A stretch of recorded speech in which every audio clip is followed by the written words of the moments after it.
नहमदुहु व नुसल्ली व नुसल्लिमु अला रसूलिहिन नबिय्यिल अमीनिल करीमिल अमीनिल मतीनिल हनीनिल हसीनिर रऊफ़िर रहीम। अम्मा बाद फ़अऊज़ु बिल्लाहि मिनश शैतानिर रजीम। बिस्मिल्लाहिर रहमानिर रहीम। मौलाया सल्ली व सल्लिम दाइमन अबदा अला हबीबिका खैरिल खल्क़ि कुल्लिहिम। सामीईन किराम, मुतअद्दिद अहबाब इस बात का सवाल करते हैं कि गुस्ल करने का मसनून तरीक़ा क्या है।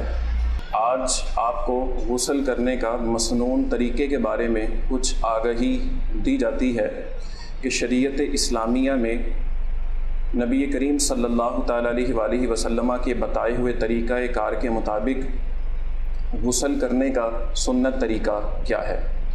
तो इसके हवाले से ये बात याद रखिएगा कि जब भी वॉशरूम या जिस जगह पर हमने गुस्ल करने के लिए जाना है, उस जगह पर उस दरवाज़े को अंदर क्रॉस करने से पहले दिल में इस बात का इरादा और नीयत होना ज़रूरी है कि मैं गुस्ल करने जा रहा हूँ।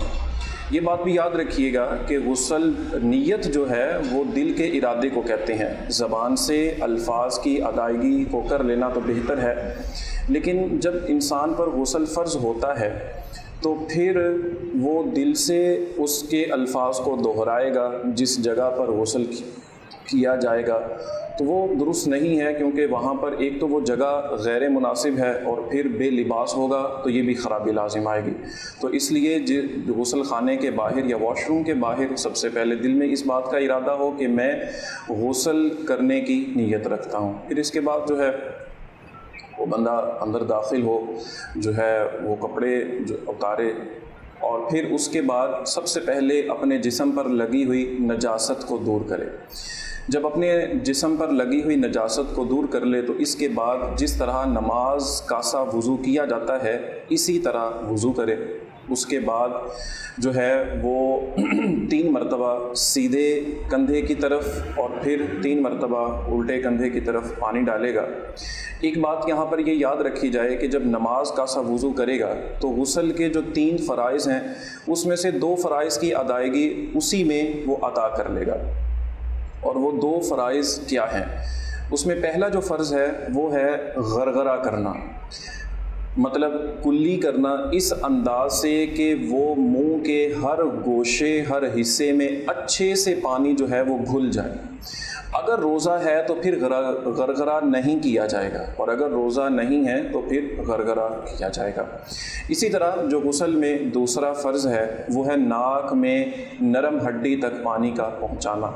एक है सिंपली जो है वो वज़ू में जिस तरह वज़ू में पानी नाक में डाला जाता है उस तरह नहीं, बल्कि उलमा फरमाते हैं कि चुल्लू में पानी भर के उसे सांस के साथ थोड़ा सा खींचने के बाद हत्ता कि वो पानी उसकी नरम हड्डी तक पहुंच जाए। पानी को थोड़ा सा सूंघने से जो है ये नरम हड्डी तक पहुंच जाएगा। सिंपली नाक को पानी टच करने से वो फ़र्ज़ अदा नहीं होता, और ये भी तब होगा कि जब वो मुसलमान वो इंसान रोज़ादार ना हो, और अगर रोज़ा होगा तो फिर नरम हड्डी तक पानी नहीं पहुंचाया जाएगा। ये 2 फ़र्ज़ अदा हो गए। इसके बाद वो वज़ू करेगा जिस तरह वज़ू किया जाता है।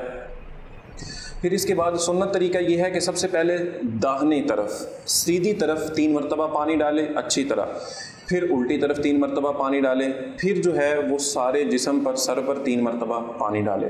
पानी डालने के बाद उस पानी को अपने जिस्म पर अच्छी तरह तेल की तरह चुपड़ ले, कि जिस तरह तेल मला जाता है इस तरह पानी को चुपड़ ले, और इसी में जो है वो अपने जिस्म को मले, अच्छे तरीके से धोए, और फिर अगर साबुन लगाने की हाजत है तो साबुन लगा लें।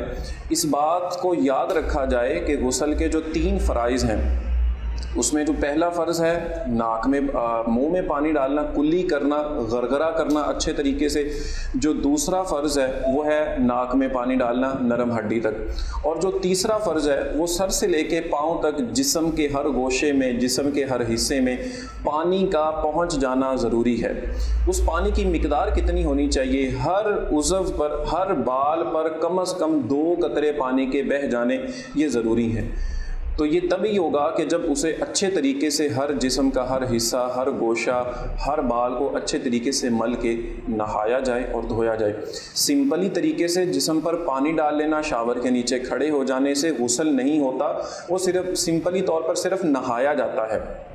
شریعت اسلامیہ کے مطابق اور سنت طریقے کے مطابق جو ہے وہ غسل وضو کیا جائے، پھر اس کے بعد غسل کے فرائض ادا کیے جائیں اور اچھے طریقے سے پانی کو پورے جسم پر بہایا جائے تو غسل تب ہی ادا ہوگا۔ اللہ کریم ہمیں طریقت اسلامیہ، شریعت اسلامیہ کے اصولوں کے مطابق غسل کرنے اور اپنی زندگی کو صحیح معنوں میں طریقت اسلامیہ اور شریعت اسلامیہ کے اصولوں پر لانے کی توفیق عطا فرمائے۔ وما علیہ الا البلاغ المبین۔